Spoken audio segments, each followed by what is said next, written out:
Plastic যদি না হইতো তো আমরা এটা ভালো চললো হইলে মানে একবারে চলে না।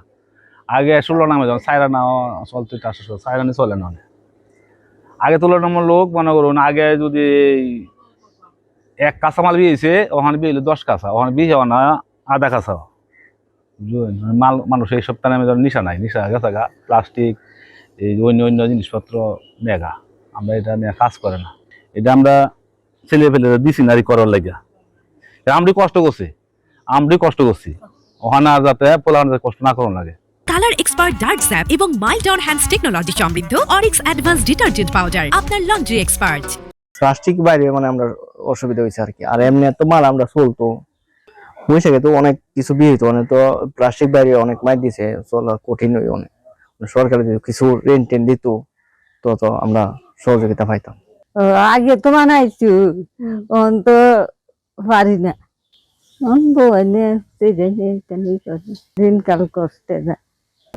সরকারে দুটি দেখে তো একটু ভাবিত ঘোরাতে বানাইতে তো ঘন্টা 2 ঘন্টাই লাগে।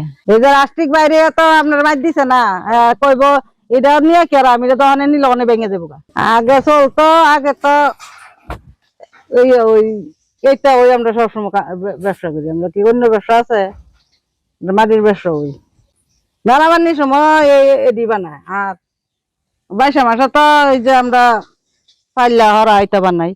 এই কাজে আছি 15-20 করে আছি, কাজে জড়িত থাকি। কেন কোনো সুবিধা কোনো কিছু পাইনি, মাত্র একটি হয় সমাজ কল্যাণ থেকে আমরা কিছু লোন টোন দেয়, যে সুদের হার কম আছে 5%, এতটুকুই আমরা সুখ সুবিধা আছে, আর কোনো কিছুই নেই। প্রশিক্ষণ দিচ্ছিলাম আজকে 3 বছর বা 4 বছর আগে এই পেশা হইতে। এই পেশা তো আমরা শিকা পেশাই। ওখানে আগে যদি মালবি হইতো 10টা, ওখানে মালবি হয় 2টা। আমরা সমস্যা এটা এখন যে খালি চলা দিয়ে লাগাতি চলা বুঝি না, আমরা এটা বিপদ কষ্টে আছি বুঝুন। এখন প্লাস্টিক বাইরে হয় না, আমরা এই জিনিসটাকে পছন্দ করে না বুঝুন। এই আমরা এই বিপদে আছি, করেও পারি না, না করেও পারি না, ফেটার দান্দা করানো লাগে বুঝুন। আমরা পরিশ্রমের প্রতি এটা মূল্য নাই। এটা তো টাকা লাগে অনেক বুঝুন। আগে তো মনে হয় যে নিত্য নতুন কামাইতে আসছে আনন্দ গেছে, মন তো মনে হয় যে মেলা বারণি গেলে যে অনুমানে যায় তা থেকে সারানা বিষ হয় না বুঝছেন। আগে তো মনে হয় যে প্রচুর বিষ হয়েছে, 16 লাগবে না, এখন 16 লাগিয়ে যায়। আগে তো বৈশাখ গাইলে খুব চলতো বুঝছেন, তো প্লাস্টিক বাইরে খুব কম চলে বুঝছেন এই মালটা।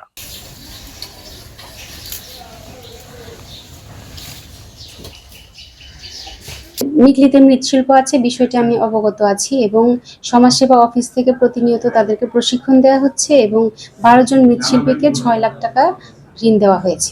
আমরা একটা তদারকি করব সুন্দর, যাতে তারা তাদের কাজ কন্টিনিউ করে যেতে পারে, এই শিল্পটাকে বাঁচিয়ে রাখতে পারে, আমরা ব্যবস্থা নিব।